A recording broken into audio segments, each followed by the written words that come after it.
말씀드리는 것은 남의 이야기를 하자는 것이 아닙니다. 이것이 바로 나와 우리의 문제가 아닌가 점검해보기 위해서입니다. 과연 나는 신자로서 하나님 앞에 얼마나 거룩한 생활을 하고 있는가 점검해보기를 원합니다.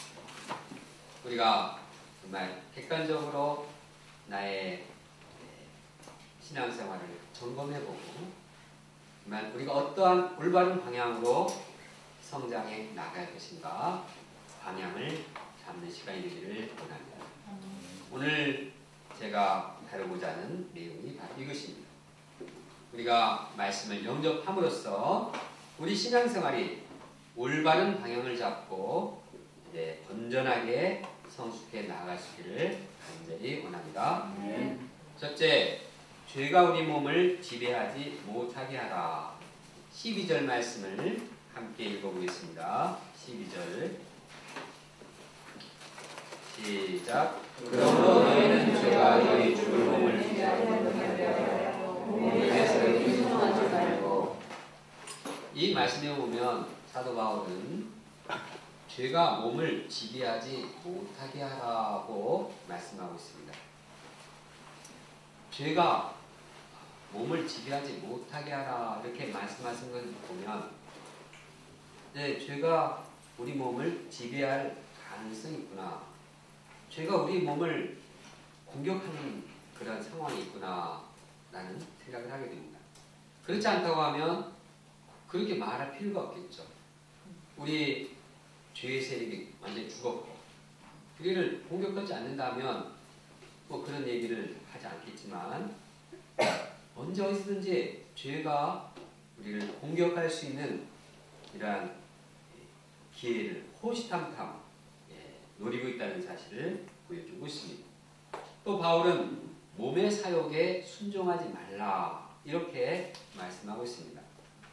몸의 사욕, 몸의 욕심 여기에 순종하지 말라라는 말을 생각하고 보면 무엇은 뭘 암시하고 있습니까? 우리 몸의 사욕에 순종하고 사욕에 따르고 그러한 주의 소원을 갖고자 하는 마음이 있다는 것을 알 수 있습니다. 만약 우리 몸에 욕심이 전혀 없다고 하면 몸의 사욕을 따르지 말라 뭐 이런 말을 할 필요가 없는 것입니다. 우리는 이 사실을 분명하게 명심해야 합니다. 이 말이 좀 어렵게 쓰여 있지만 이 말은 굉장히 중요한 말입니다. 이 말은 우리의 영적인 현실을 보여주고 있습니다. 죄는 기회를 타서 우리를 공격하려고 하고 우리 마음은 죄의 소원에 항상 노출되어 있다는 사실을 명심하고 우리가 이를 어떻게 대처해 나갈 것인가 이러한 분명한 방향을 잡아야 하겠습니다. 우리 안에는 영적인 전쟁이 벌어지고 있다는 사실을 보여주고 있습니다. 이 가운데 우리는 순간순간 어떠한 영적인 선택을 해야 할 것인가 방향을 잡아야 하는 것입니다. 만약 우리가 죄와 싸우기가 싫어서 그냥 죄에 타협하고 그냥 싸우기 싫은데 뭐 그냥 그대로 원하는 대로 하지 뭐 마음에 뭐 이 소원이 죄의 소원이 있으면 그냥 지치고 뭐 좀 싸움 없이 사는 게 훨씬 편하지 않을까. 그래서 죄와의 싸움을 포기하면 어떻게 됩니까? 편할 것으로 생각하면 착각입니다. 죄는 우리가 죄와 타협하고 이제 죄에게 그냥 자기를 놔주면 죄는 우리를 잡아가지고 자기 종으로 삼고 자기 불의를 행하도록 그래서 이리 끌고 다니고 저리 끌고 다니면서 질질 끌고 다니면서 죄의 도구가 되게 합니다. 죄의 도구가 된다는 것은 참 피곤한 일입니다. 좋은 일을 해도 피곤한데 허기 싫은 일, 나쁜 일, 이 비참한 일을 질질 끌고 가면서 한다는 게 얼마나 피곤하고 지치는 이란 인생입니다. 그러므로 사도 바울은 신자들을 향해서 단호하게 경계합니다. 너희 지체를 불의의 무기로 죄에게 내주지 말라. 우리가 우리 몸을 죄에게 내주게 되면 이렇게 비참한 인생을 살다가 최후는 어떻게 됩니까? 죽음입니다. 너희 자신을 종으로 내주어 누구에게 순종하든지 그 순종을 받은 자의 종이 되는 줄 너희가 알지 못하느냐? 혹은 죄의 종으로 사망에 이르느니라. 우리가 자신을 죄에게 내주면 죄의 종이 되어서 죄가 이끄는 대로 왔다 갔다 비참하게 다니다가 결국은 죽음에 이르는 것입니다. 23절에도 보면 죄의 결과가 사망이라고 거듭해서 강조하고 있습니다.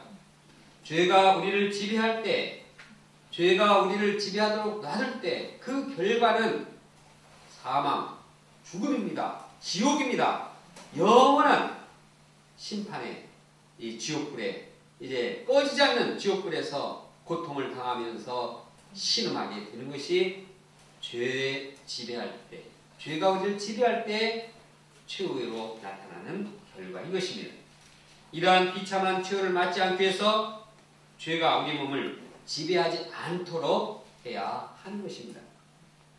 몇 년 전에 하나 목사님은 병원에서 건강검진 결과를 받았습니다. 그런데 이제 당 수치가 좀 높았습니다.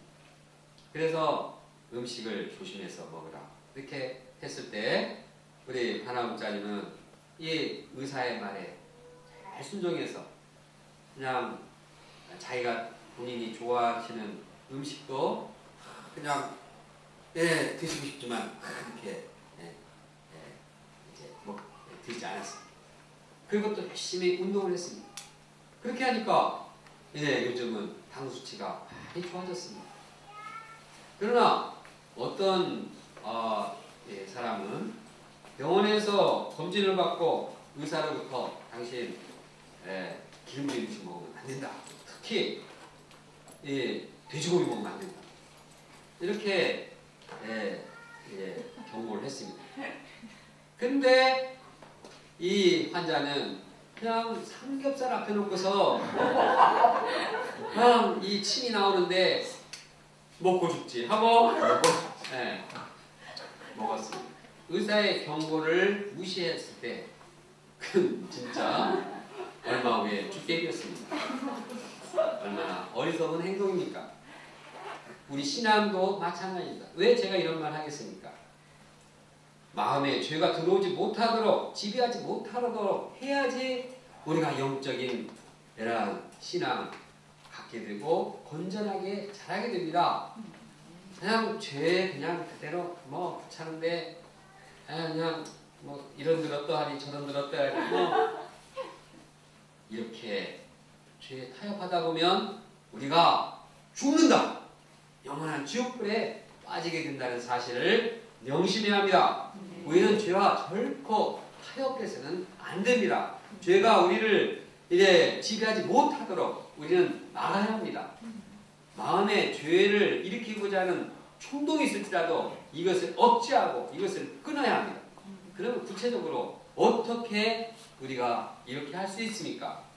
우리의 힘과 의지와 결단으로 할 수 있습니까? 아닙니다. 둘째, 우리가 건전한 신앙생활을 성숙하기 위해서는 은혜 안에 거해야 되는 것입니다. 둘째, 은혜 안에 거하라.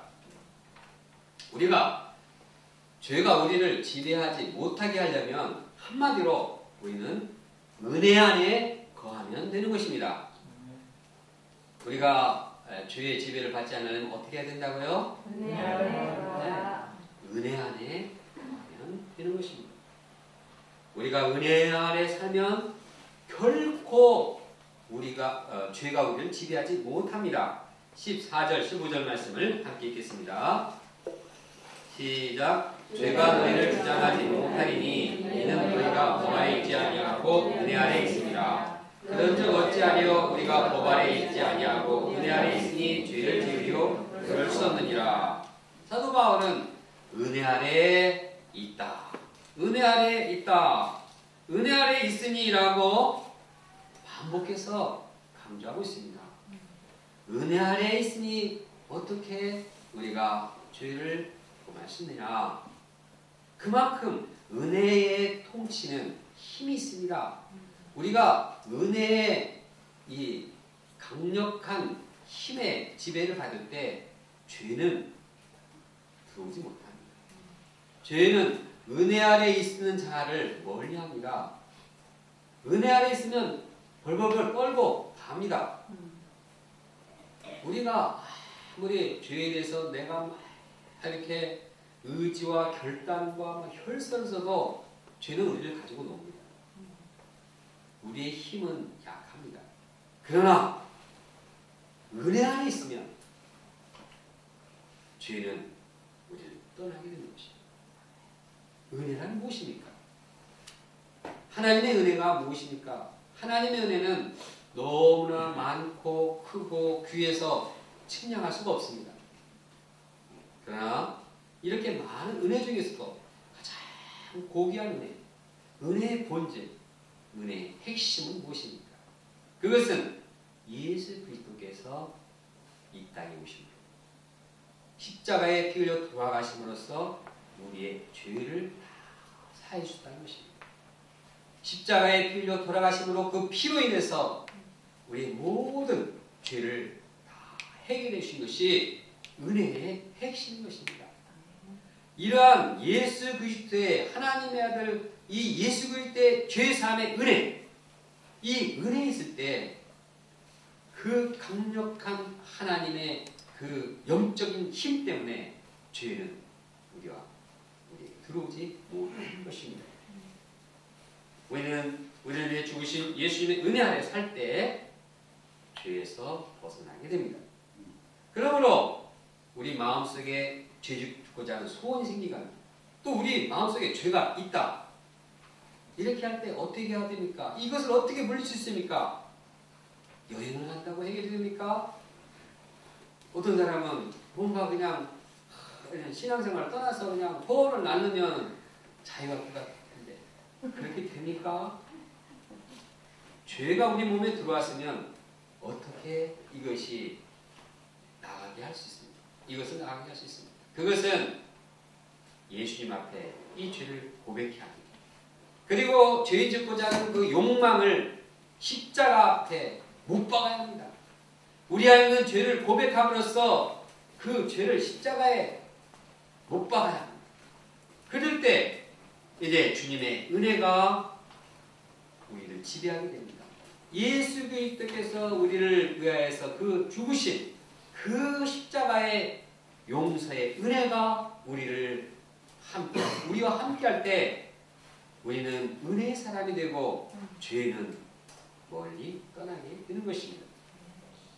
죄가 완전히 없어지지는 않지만 우리가 은혜가 이 죄사함의 은혜가 우리 안에 충만할 때 그 죄사함의 능력이 우리 가운데 역사하기 때문에 죄는 힘을 잃어버리고 우리를 떠나게 되는 것입니다. 그래서 우리는 죄의 지배에서 벗어나 영혼의 해방과 자유를 누리게 됩니다. 우리가 말씀을 묵상하고 기도하고 소감을 쓰는 목적 중에 하나가 여기 있습니다. 이것이 힘들고 어려움이 있지만 이렇게 하는 것은 우리가 돌을 닦으려고 하는 것이 아닙니다. 주님의 은혜가 우리 안에 거하도록 하는 것입니다. 말씀을 읽음으로써 기도함으로써 소감을 진지하게 씀으로써 주님의 은혜가 우리 마음에 함께하고 예수 그리스도의 그 피 흘리신 그 사랑, 그 죄사함의 은혜가 우리 안에 넘칠 수 있도록 하는 것이 이러한 투쟁인 것입니다.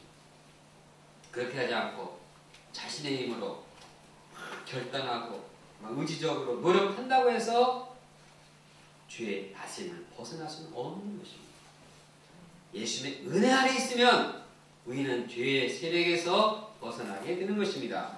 우리가 예수 그리스도 안에 있는 은혜의 강한 자가 되기를 간절히 원합니다. 그래서 우리가 죄에서 해방받고 자유하는 사람이 되기를 원합니다.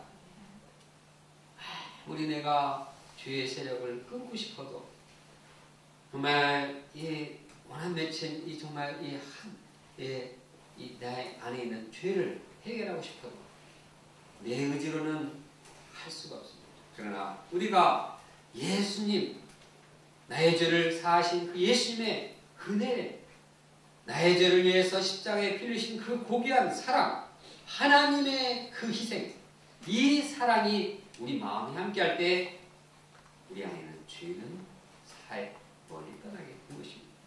그런데 여기서 한 가지 이해하기 어려운 현상이 있습니다. 그것은 우리 신자들이 은혜를 많이 강조합니다. 아주 은혜란 말을 입에 달고 삽니다. 그냥 은혜받기 원합니다. 그래서 그냥 은혜 받았다, 막 은혜 주십시오, 막 이름도 은혜가 많습니다. 네, 은혜 좋습니다.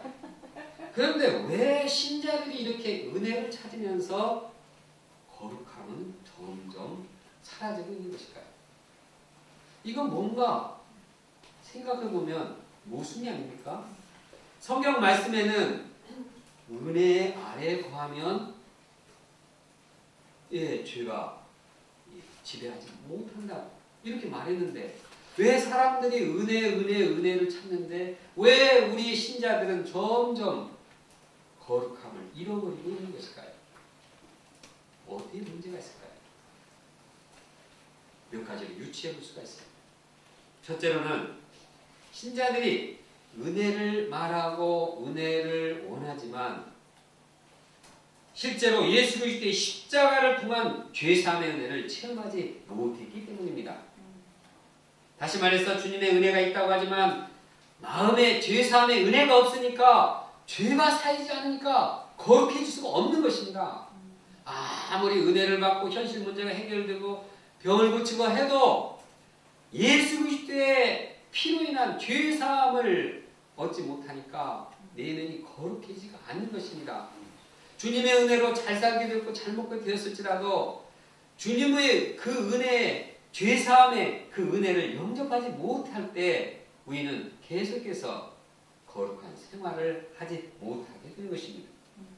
그러므로 예수 그리스도의 십자가를 통한 죄사함의 은혜를 영접함으로 우리가 거룩한 생활을 해야 하겠습니다.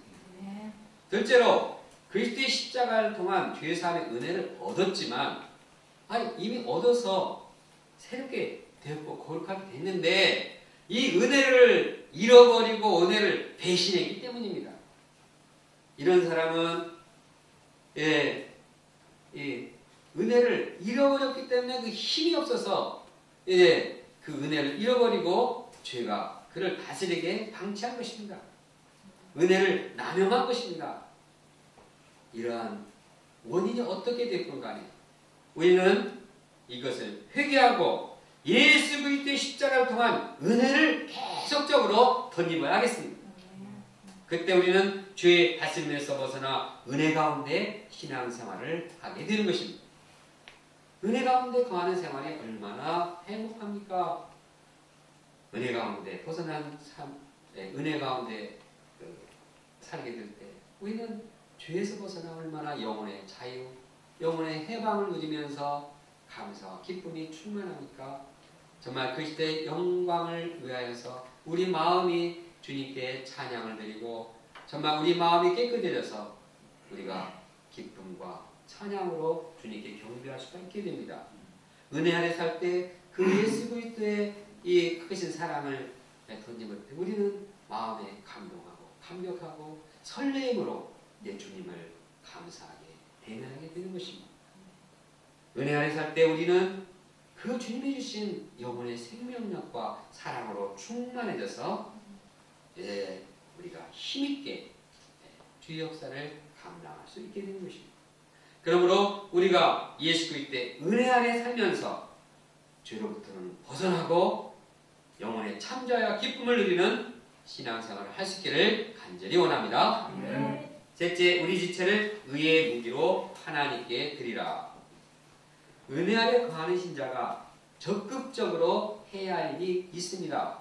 그것은 자신의 지체를 의의 무기로 하나님께 드리는 것입니다.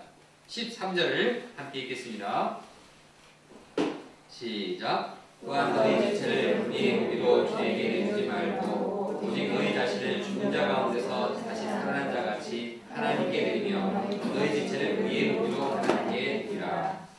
무기란 무엇입니까? 무기는 전쟁에 쓰이는 도구입니다.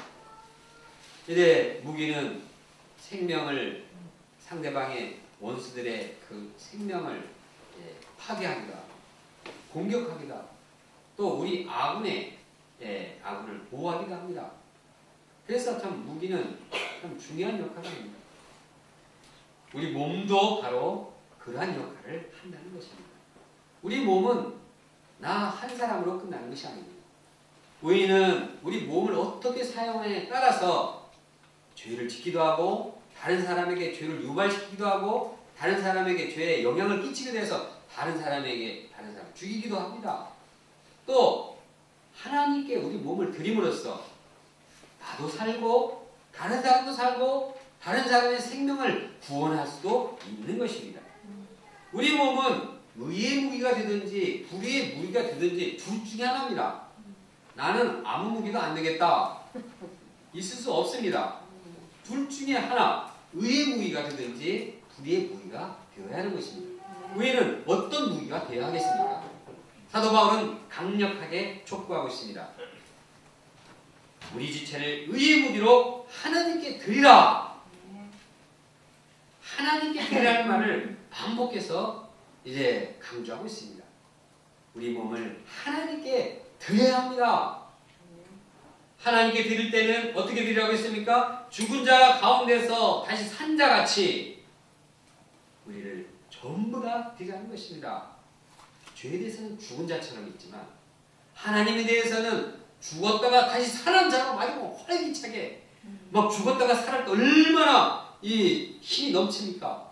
그런 죽었다가 살아난 그 마음으로 하나님께 이 자신을 드리라는 것입니다. 사실 우리가 죽었다가 살아난 자들이 아닙니까? 우리가 죄로 인해 죽을 수밖에 없었는데 예수 그리스도의 이 죄사함의 은혜로 이제 죄에서 사함받고 영원한 새 생명을 덧입고 부활의 새 생명을 덧입고 살아난 자들이 아닙니까? 그러면 우리가 어떤 마음으로 주님을 섬겨야 되는가? 생명을 다해서 마음을 다해서 죽었다가 살아난 자같이 주님께 온전히 자기를 드리라는 말입니다. 우리가 죽으면서 생명을 얻었음을 알고 나는 죽었는데 다시 살아나게 됐다. 이 감동과 감격을 가지고 주님께 자기를 드리라는 것입니다. 따라서 우리가 죄의 지배에서 벗어나 은혜 안에 거하는 것은 좋은데 은혜 안에 거하는 것으로 만족해서는 안 됩니다. 이제 은혜 안에 거하면서 적극적으로 자신의 온몸을 다해서 하나님께 자기를 드려야 하는 것입니다. 이렇게 할 때 어떻게 됩니까? 우리는 이렇게 하나님께 자기를 드릴 때 우리는 의의 종이 됩니다. 의의 도구가 되니까 이제 도구 정도가 아니라 이제 의의 종이 되어서 이제 하나님께 의롭게 쓰임받는 자녀가 되는 것입니다. 그리고 의의 인격이 키워져서 우리는 의의 거룩한 자가 되는 것입니다. 19절 함께 읽겠습니다. 시작. 너희 육신이 연약함으로 내가 사람의 예대로 말하노니 전에 너희가 너희 지체를 부정과 불법에 내주어 불법에 이룬 것 같이 이제는 너희 지체를 의에게 종으로 내주어 거룩함이라. 너희 지체를 의에게 종으로 내주어서 어떻게 됩니까? 거룩하게 되는 것입니다. 우리가 거룩하게 되는 것은 거룩한 옷을 입고 거룩한 폼을 잡고 거룩하게 기도를 하는 것이 아니라 하나님께 온전히 자신을 드릴 때 거기에 거룩함에 이르는 길이 있는 것입니다. 우리 몸을 온전히 하나님께 드릴 때 우리의 신앙이 성장하고 우리의 인격이 변화되고 우리는 하나님의 거룩한 성품에 참여하게 되는 것입니다. 우리 과거 이제 죄의 종으로서 죄의 흔적들이 많이 있는데 이 흔적들이 어떻게 사라지느냐? 점점 하나님께 온전히 자기를 드림으로써 이제 의의 종이 되어서 의의 종으로서 흔적이 점점 새겨지고 거룩함이 점점 새겨질 때 죄의 종으로서의 흔적은 점점 사라지게 되는 것입니다. 결국 우리는 이렇게 거룩함에 이르게 될 때 거룩함에 이르는 열매를 얻게 됩니다. 거룩함에 이르는 열매가 무엇입니까? 그것은 영생입니다. 22절을 함께 읽겠습니다. 시작. 그러나 이제는 너희가 죄로부터 연합되어 하나님께 종이 되어 거룩함에 이르는 열매를 맺었으니 그 마지막은 영생이라. 우리가 하나님의 종이 되어서 의의 종이 되어서 거룩함에 이르게 될 때 우리는 그 최후의 영생을 누리게 되는 것입니다. 영생은 영원한 생명입니다. 하나님 나라의 영원한 기업을 얻게 됩니다. 우리는 영원한 하나님 나라에서 하나님과 그리스도와 함께 왕노릇하게 되는 것입니다. 그 안에서 영원히 살게 됩니다. 우리 인생은 이러한 영생의 소망을 바라보면서 자신의 몸을 온전히 주님께 드리는 이러한 삶을 살아야 하는 것입니다. 제 인생을 돌이켜볼 때도 제 몸을 의의 무기로 하나님께 전폭적으로 드릴 때 제 안에 있는 죄의 세력이 점점 사라지고 제 자신이 거룩함을 유지하고 성숙할 수 있었음을 말씀드립니다. 그리고 이렇게 자신을 온전히 하나님께 맡길 때 거기에 영생의 소망과 확신이 더욱 강하게 생겼습니다. 그리고 더 나아가서 주위에 이제 의의 도구가 되어서 의의 종이 되어서 주위에 있는 사람들에게도 거룩한 영향력을 끼치고 그들을 하나님께로 인도하는 도구가 될 수 있었습니다. 반면에 제가 자신을 하나님께 전폭적으로 드리지 못할 때 어떻게 됩니까? 내가 은혜 안에 거하고 이제 나만 은혜 받고 하면 좋을 것 같지만 영적으로 비대증이 걸립니다. 안일해집니다. 비대증이 걸리고 안일해지면 거기에 또 죄의 유혹이 있습니다. 다른 사람에 대한 영적인 영향력도 떨어집니다. 오히려 악영향을 끼칠 수 있습니다. 이것이 우리의 영적인 현실입니다. 우리는 어떻게 살아야겠습니까? 우리가 지체를 하나님께 온전히 드려야 하겠습니다. 우리 지체를 하나님께 전폭적으로 드림으로써 우리 자신도 살아나고 우리 주위에 있는 사람들도 생명으로 살아나고 하나님께 영생을 덧입는 자들로서 점점 성숙해 나가기를 간절히 기도합니다. 결론적으로 우리 신자들은 실제 생활에서 죄가 우리 몸을 지배하지 못하도록 해야 합니다. 이를 위해서 우리가 해야 할 일은 그리스도 예수 은혜 가운데 거하는 것입니다. 특히 우리를 위해서 피 흘려 돌아가신 그 십자가에 돌아가신 예수님의 희생, 그 죽음, 그의 피를 영접함으로써 하나님 아들의 그 놀라우신 사랑이 우리 안에 살아 계심으로써 그 거룩한 사랑이 우리 안에 살아 계심으로써 우리가 내면에 있는 모든 죄가 떠나기를 원합니다. 그리고 자신을 의의 무기로서 하나님께 온전히 드려야겠습니다. 우리가 하나님께 온전히 드릴 때 우리는 의의 종으로 성숙하게 되고 거룩함에 이르게 되고 거룩한 열매인 영생을 얻게 되는 것입니다. 우리가 이러한 방향을 잡지 못할 때 그 결과는 무엇입니까? 죄로 인해 지배를 당하게 되고 죄의 삭은 사망, 죄의 결과는 사망이라는 비참한 결과를 맺게 되는 것입니다. 그러므로 우리가 오늘 말씀을 통해서 분명한 영적인 방향을 잡고 성숙해 나가며 의의 도구로서 의의 무기로서 하나님께 자신을 온전히 드리는 삶을 살기를 간절히 원합니다. 다 같이 13절 말씀을 함께 읽겠습니다. 시작. 또한 너희 지체를 불의의 무기로 죄에게 내주지 말고 오직 너희 자신을 죽은 자 가운데서 다시 살아난 자 같이 하나님께 드리며 너희 지체를 의의 무기로 하나님께 드리라. 기도하겠습니다. 감사하십니다.